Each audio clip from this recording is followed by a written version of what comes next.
Halo semuanya dan selamat datang kembali. Hari ini kita bakal bedah tuntas sebuah alat yang fundamental banget buat komunikasi yang jelas dan efektif. Kita akan bahas cetak biru di balik setiap penjelasan yang hebat, yaitu teks eksposisi. Pernah nggak sih, kita semua pasti pernah ya, pas lagi coba jelasin sesuatu yang rumit, malah bikin yang denger makin bingung. Nah, teks eksposisi ini ibaratnya peta jalan buat kita keluar dari kebingungan itu.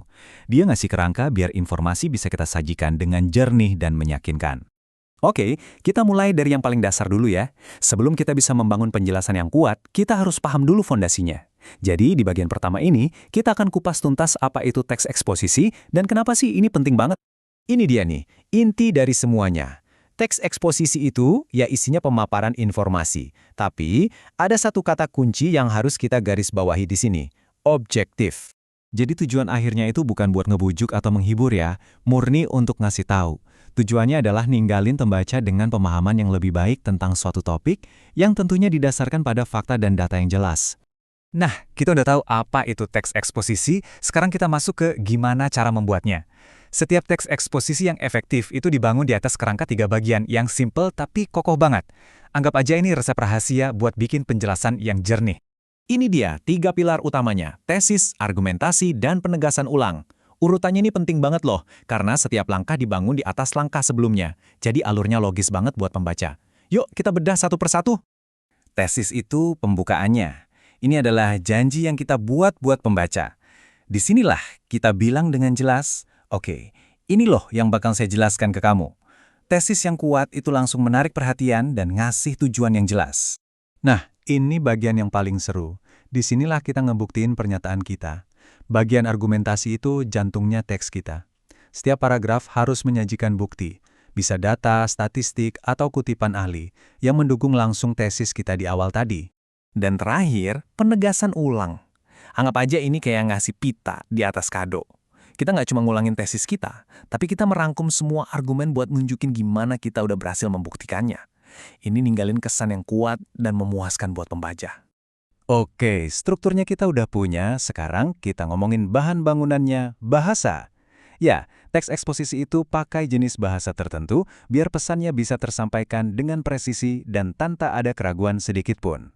Ada 3 ciri kebahasaan utama yang bikin teks eksposisi itu khas, penggunaan kata-kata teknis, konjungsi sebab akibat, dan tentu saja kalimat yang isinya fakta, masing-masing punya peran penting buat membangun kejelasan. Pakai kata teknis mungkin kedengarannya agak seram ya, tapi ini semua soal ketepatan. Daripada bilang alat pengukur cuaca, kita langsung bilang barometer. Daripada proses sel membelah, kita pakai mitosis. Ini ngilangin kebingungan dan nunjukin kalau penjelasan kita itu didasarkan pada pengetahuan yang mendalam. Konjungsi ini tuh ibaratnya lem perekat yang nyatuin semua argumen kita.